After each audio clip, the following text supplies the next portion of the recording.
System পরিকল্পনা করবো বা পদ্মা ব্যারেজ করবো, এই দুটোর কোনোদিনতে ভারতের অনুমতি নেওয়ার কোনো সুযোগ নাই। 24-এর বর্ষা বিপ্লবের পর যারা এই কথা বলেন যে ভারতের অনুমতি নিতে হবে বা ভারত কি মনে করবে, তাদেরকেই বরং ভারতে চলে যেতে আমরা অনুরোধ করছি, তারা চলে যাক। কারণ এই জাতীয় ফিফথ কলামিস্ট দেশের মধ্যে থেকে দেশের সঙ্গে শত্রুতা করা, দেশের মনোবল ভেঙে দেওয়ার অধিকার কারো নেই। সুতরাং ইসরায়েল 1948 সালে মানে বেলফোর ডিক্লারেশন 1917 সালে সেইটির পরিপ্রেক্ষিতে লর্ড বেলফোরের ইসরায়েল নামক যে এটা করানো, এখান থেকে ওখান থেকে চুক্তি নেওয়া, সবগুলো থেকে দেশ থেকে বিতাড়িত এইগুলোকে, এই অভিশপ্ত গোষ্ঠীকে আমরা জাহানবাদী বলে চালাই। আসলে কোরআনে এদের ঠিক টার্মটা দেওয়া আছে ইয়াহুদ, এবং এরা মানব সভ্যতার ইতিহাসে সবচেয়ে গোলযোগকারী একটা সম্প্রদায় হিসেবে প্রমাণিত হয়েছে। এবং এই যে এই ইন্ডিয়ান সাবকন্টিনেন্টের এই ইয়েটাও মুশরিকরাও এই একই জায়গায় আছে, তারাও সবচেয়ে গোলযোগকারী হিসেবে প্রমাণিত হয়েছে। লক্ষ্য করুন, ইসরায়েল তার চারপাশের সবগুলো নিয়ে বিভক্তির খেলা খেলছে, কিন্তু ইসরায়েল প্রত্যেকটি মুসলিম রাষ্ট্রের বিরুদ্ধে শত্রুতা করছে শেষ পর্যন্ত। ফিলিস্তিন তো খুব পরিষ্কার। আর দ্বিতীয়ত যেটা হচ্ছে ইরানের ব্যাপারে দেখা গেল, ঠিক ভারতের প্রশ্নটাও লক্ষ্য করুন, ভারতের বাংলাদেশের প্রসঙ্গে না, পুরো দক্ষিণ এশিয়ায় লক্ষ্য করুন, ভারত প্রত্যেকটি দেশের সঙ্গে তার গোলযোগ, কারোর সঙ্গে সে শান্তিতে থাকতে পারছে না। কেন? তার কারণ হচ্ছে ওই জায়গা, সেটা হচ্ছে ভারতের যে একটা ইসরায়েলের জন্য একটা গ্রেটার ইসরায়েলের পরিকল্পনা আছে, সকল কাল্পনিক সূত্রগুলো নিয়ে এসে মানুষের মন মগজকে ধোলাই করা হয়েছে, এবং যে গ্রেটার ইসরায়েল বানাতে হবে, যেখানে এখন নেতানিয়াহু বলছে ইথনিক ক্লিনজিং এর মাধ্যমে গাজাকে তারা খালি করে ফেলবে, এমন সিচুয়েশন করবে যে দুই রাষ্ট্রের সুযোগই নাই। এই যে ইসরায়েলও থাকবে আর ফিলিস্তিনও থাকবে, এই সমাধানও এখন নেতানিয়াহু মানতে রাজি না, শুধু তারা থাকবে এবং এগুলোকে সব এখান থেকে সরিয়ে দেওয়া হবে, গাজাকে একেবারে শূন্য করে দেওয়া হবে, চলে যেতেও বলা হচ্ছে। এই একটা জায়গা ঠিক দেখেন, লক্ষ্য করেন ভারতেও কিন্তু এই জিনিসটা দীর্ঘদিন ধরে চলছে, সেটা যে পশ্চাৎ দেশে লাথি মেরে খেজুর বাগানে পাঠিয়ে দেওয়া হবে। মুসলিমদের সম্পর্কে এই মত বলা হচ্ছে, চলে যাও পাকিস্তানে বা বাংলাদেশে চলে যাও, এখানে থাকতে পারবে না। এই যে আসামের হেমন্ত যে কাজ করছে, এই পশ্চিমবঙ্গে আগেও হয়েছে, কিন্তু এই যে এখন যে শুভেন্দু যে কাজ করছে, সেটা ওই যে তাড়িয়ে দেওয়া, মুসলিমদেরকে তাদের ভোটার তালিকা থেকে বাদ দেওয়া, তাদের নাগরিকত্ব অস্বীকার করা, তাদের বাড়িঘর ভেঙে দেওয়া, তাদের মসজিদ গুড়িয়ে দেওয়া বুলডোজার দিয়ে, তাদের মাদ্রাসা গুড়িয়ে দেওয়া, এবং তাদের দোকানপাট ব্যবসা বাণিজ্য দখল করা, তাদেরকে তাদের মহিলাদেরকে বেইজ্জত করা, ধর্ষণ করা, এবং তাদেরকে সকল কর্মকাণ্ড থেকে সরানো। এই যে প্রায় 40 কোটি মুসলিম এবং 35 থেকে 40 কোটি, অথচ তারা সেটাকে নামিয়ে কমিয়ে 30 দেখায়। কিন্তু এই যে জায়গাটা লক্ষ্য করুন, যে ইসরায়েলের যে পলিসি, ভারতের ঠিক সেই পলিসি। এই যে ইরানের যুদ্ধের ঠিক আগে আগে নেতানিয়াহুর সঙ্গে গিয়ে দেখা করে একেবারে সকল মানে গ্লু লাগিয়ে আসলেন যে মোদি, এবং সেখানে কিন্তু তিনি গদগদ হয়ে বললেন ইসরায়েল হচ্ছে ফাদারল্যান্ড আর ইন্ডিয়া হচ্ছে মাদারল্যান্ড। আবার এই যে আপনি যেটা বললেন, নেতানিয়াহু এখন বলেছেন যে ছোট দেশ, মানে কি কারণে বলেছে ছোট দেশ হলো সবচেয়ে বেশি সহায়তা করি সেটা। ইসরায়েল যেভাবে চারদিকে ওই কাঁটাতারের বেড়া দিয়ে এবং দখল অভিযানকে শুধু সম্প্রসারিত করে যাচ্ছে, একইভাবে ভারত সেই কাজটা করেছে। আমাদের এখানে কিছু দালাল প্রকৃতির লোক আছেন, কিছু সুশীল নামক কুশীল আছেন, বা আওয়ামী সাংঘাতরা আছেন, ফাঁসিবাদের দোসররা আছেন, যারা বলেন যে ভারত তার সীমান্তে বেড়া দিচ্ছে, তাতে আমাদের কি। কিন্তু লক্ষ্য রাখতে হবে, সীমান্তের একটা কিন্তু বেড়া দেওয়ার একটা দিলেও একটা নিয়ম আছে, সেটা হচ্ছে 150 গজের মধ্যে তারা কোনো স্থাপনা করতে পারবেন না। ভারত অনেক জায়গায় সেটা লঙ্ঘন করেছে।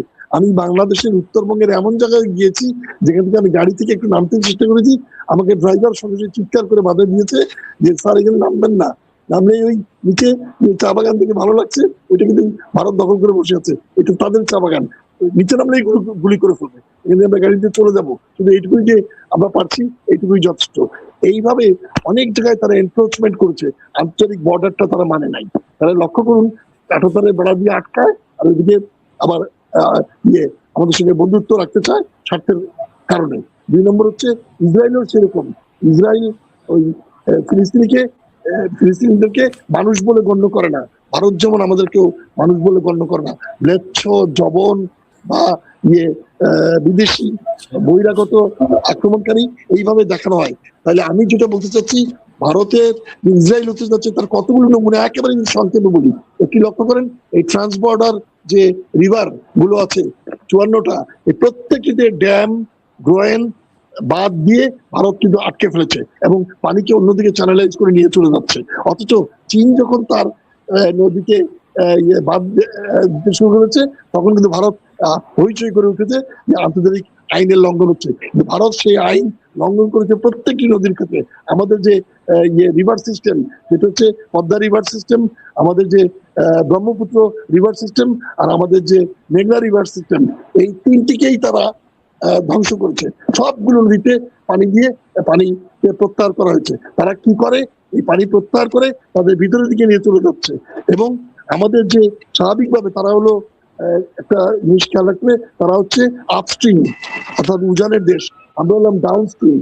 ভারত এই ডাউন স্ট্রিমের পানিকে আটকাতে পারে না আন্তর্জাতিক আইন অনুযায়ী, এবং কোনোভাবেই কোনো বাঁধ বা জ্ঞান দিতে পারে না। অপর সেই যার সঙ্গে যিনি ডাউন স্ট্রিম আছেন তার সঙ্গে কথা বলে একটা মীমাংসায় না পৌঁছে ভারত কোনোদিনই সেটা মানেনি। 1971 সালের আগেই কিন্তু ভারত ফারাক্কা বাঁধ তৈরি করে ফেলেছিল, কিন্তু সেই ফারাক্কা বাঁধ কিন্তু পাকিস্তানের ভয়ে ভারত কিন্তু সেইটা চালু করতে পারে নাই।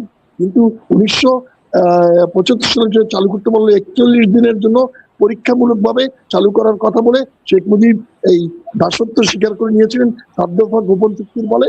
আর 25 বছরের চুক্তি নিজে করেছিলেন, আর তাজউদ্দিন করেছিলেন সেই 7 দফা।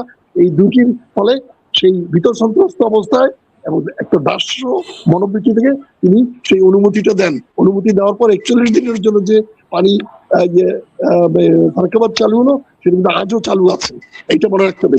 ফলে আমাদের এই পদ্মার যে রিভার সিস্টেম, এই যে পাবনার ইছামতি বা বরিশালের ইছামতি বা ইয়েতে বড়াল, রায়মঙ্গল, এই অনেকগুলি নাম এখানে আছে, ভৈরব নদী, কুষ্টিয়ার ইছামতি, কাদারিয়া নদী, সাতক্ষীরার ইছামতি, কুমার নদী, মাথাভাঙ্গা নদী, চুয়াডাঙ্গা, কুষ্টিয়ার গড়াই নদী, যমুনা নদী, বালেশ্বর নদী, সিরাজহাট নদী, চন্দনা নদী, ফরিদপুরের কুমার নদী, চিত্রা নদী সহ অনেকগুলো, পুরো সিস্টেমটাই ধ্বংস করেছে এইটার মাধ্যমে।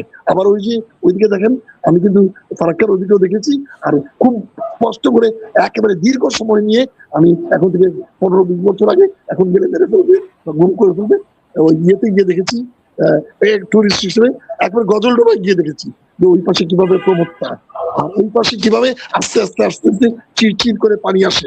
সেটা দিয়ে কি করছে তারা, আমাদের ব্রহ্মপুত্র রিভার সিস্টেমের আওতায় হচ্ছে আমাদের তিস্তা, এবং ওই গজলডোবা দিয়ে এসে সেটি একেবারে শেষ করে দিচ্ছে লালমনিরহাট আর মাঝখান দিয়ে, এটা কি বলে, নীলফামারী মাঝখান দিয়ে, সেটিকেও তারা শেষ করছে। এবং এখন আমাদের এখানে যেটা প্রশ্ন উঠেছে, যেটা পাকিস্তান বলতে গিয়েছিল, সেটা হচ্ছে যে এখানে আমরা একটা পদ্মা একটা আলাদা ব্যারেজ, আর এখানে তিস্তা একটা মহাপরিকল্পনা করব। এইটা করার পর আমাদের এখান থেকে এক ধরনের, তারা তো বলবেই ভারত উল্টো পাল্টা বলবেই, সকল আইন লঙ্ঘন করে তারা এই কাজটা করছে, ইসরায়েল মানে এশিয়ার ইসরায়েল বলে। কিন্তু আমাদের এখানে অনেক লোক দাঁড়িয়ে যাচ্ছেন তাদের দালাল হিসেবে, বেশ কিছু সংখ্যক সুশীল বুদ্ধিজীবীরা বা রামপন্থী বামপন্থীরা, তারা কি দাঁড়িয়েছেন, তারা বলছেন যে ভারতের সঙ্গে আলোচনা করে সৎ প্রতিষ্ঠিত অবস্থায় আমাদেরকে একটা ব্যারেজ করতে হবে। ভারত তো আমাদের পানিই দেয় না। আমাদের মৌলিক জায়গা হলো দুইটা, একটা হচ্ছে আমাদের ট্রান্সবর্ডার যে নদী, সেটার পানি তুমি আটকাতে পারো না। সেকেন্ড হচ্ছে তুমি এইটা পারো না যে আমি আমার অভ্যন্তরে তুমি যে পানি পরিত্যাগ করলা, স্লুইস গেট খুলে দিলা, কারণ ক্যাচমেন্ট এরিয়ায় বৃষ্টি বেশি হচ্ছে এবং বর্ষাকালে তুমি আর টিকিয়ে রাখতে পারছো না, তোমার বাঁধই যাবে ভেঙে, তুমি সেই পানি ছেড়ে দিলা। ওই পানিটা আমরা কি করব, সেইটাও তোমার অনুমতি নিয়ে করতে হবে। কেন? এতখানি দাস মনোবৃত্তি আমাদের থাকবে কেন? আমাদের অঞ্চলে আমরা যে তিস্তা মহাপরিকল্পনা করবো সেইটি প্রস কনস ভালো মন্দ, সেটার ফলে সিলটেশনের ব্যাপার কি হবে, পরবর্তীতে প্রভাব কি হবে, নদীর ডেপথ কত কমে যাবে, সব আমরা পরীক্ষা করে দেখবো। কিন্তু একটা কথা মনে রাখতে হবে, ওইটি করার ব্যাপারে আমাদের সিদ্ধান্তটা স্বাধীনভাবে নিতে হবে। কারণ এটার সঙ্গে পুরো এই যে কি বলে তিস্তা নদী, ধরলা নদী, দুধকুমার, আত্রাই, করতোয়া, মরাবড়ল, তুলসী, ছোট যমুনা, তেপা নদী, পুনর্ভবা, টাঙ্গন, ঘাঘট, মানস নদী, বড়লাই, নাগর নদী, তুলসী নদী থেকে শুরু করে বংশী, তুরা কোনটাই বাদ নাই, সবগুলো পড়ে যাচ্ছে ওই সিস্টেমের মধ্যে। যদি ওখান থেকে পানি আটকানো হয়, যেটা হয়ে গেছে আটকানো, সে আটকানোর ফলে যদি আমরা কি করতে পারি, আমাদের দুইটি জায়গা, একটা জায়গা আমি খুব পরিষ্কার বলে রাখতে চাই, আমরা যখন অভ্যন্তরে আমাদের দেশের অভ্যন্তরে কোনো ব্যারেজ করতে চাই বা মহাপরিকল্পনা করতে চাই বা চাচ্ছি, তখন কিন্তু একটা কথা মনে রাখতে, আমরা কিন্তু ওই দাবি ছাড়ছি না। আন্তর্জাতিক আইন অনুযায়ী আপস্ট্রিম ডাউনস্ট্রিমের পানি দিতে বাধ্য এবং নদীর পানি আটকে রাখার কোনো সুযোগ নাই। আল্লাহ রাব্বুল আলামিনই এই হিমালয়ান ওয়াটার সিস্টেমকে এমন ভাবে করেছেন যে 6 মাস ধরে স্বাভাবিকভাবে পানি একটা নর্মাল হাইটে রেখে বঙ্গোপসাগরে পড়ে যাওয়ার কথা, কিন্তু ভারত সেটা আটকে রেখে 2বার আমাদের বন্যা বানায় আর 2বার খরা বানায়, এবং সেটি করে ফারাক্কা বাদ দিয়ে, সেটি করে টিপাই মুখের বাদ যেটা শুরু হয়েছে, আর আরেকটা হচ্ছে কি, সেটা হচ্ছে ওই গজলডোবার বাদ দিয়ে। তাহলে দেখা হলো আমাদের 3টি পদ্মার ওয়াটার সিস্টেম, ফারাক্কা দিয়ে, কি বলে দিয়ে কি বলে গজলডোবা দিয়ে, আমাদের ব্রহ্মপুত্রের সিস্টেম ওয়াটার সিস্টেম, আর আমাদের রিভার সিস্টেম, আর আমাদের দিয়ে বরাক নদীর ওইখান দেশে, যেটা সুরমা খুশিয়ানাকে শেষ করে মেঘনা বেসিনকেও শেষ করে দিচ্ছে। সুতরাং আমাদের প্রায় পুরো বাংলাদেশে এফেক্টেড হচ্ছে, তার বাণিজ্য, তার মৎস্য সম্পদ, তার নদীর নাব্যতা, তার নৌ চলাচল, তার এই মানুষের কৃষি, সেচ, সবকিছু ধ্বংস হচ্ছে, এবং এই আর্সেনিক কন্টামিনেশনও খুব বেশি দেখা দিয়েছে। এই সবগুলোর ফলে বাংলাদেশের অর্থনীতি ভেঙে পড়ার অবস্থায়। সুতরাং আমাদের যেটা করতে হবে, পানির আন্তর্জাতিক যে দাবি, সেটা আমরা ছাড়বো না আন্তর্জাতিক আইন অনুযায়ী, আর আমরা ডাউনস্ট্রিমের দেশ হিসেবে সেটা ছাড়বো না। আর দ্বিতীয় আরেকটা, সেটা হচ্ছে আমরা যে অভ্যন্তরে যে সিস্টেম পরিকল্পনা করবো বা পদ্মা ব্যারেজ করবো, এই দুটোর কোনো দিকে ভারতের অনুমতি নেওয়ার কোনো সুযোগ নাই। 24-এর বর্ষা বিপ্লবের পর যারা এই কথা বলেন যে ভারতের অনুমতি নিতে হবে বা ভারত কি মনে করবে, তাদেরকেই বরং ভারতে চলে যেতে আমরা অনুরোধ করছি, তারা চলে যাক। কারণ এই জাতীয় ফিফথ কলামিস্ট দেশের মধ্যে থেকে দেশের সঙ্গে শত্রুতা করা, দেশের মনোবল ভেঙে দেওয়ার অধিকার কারো নেই। সুতরাং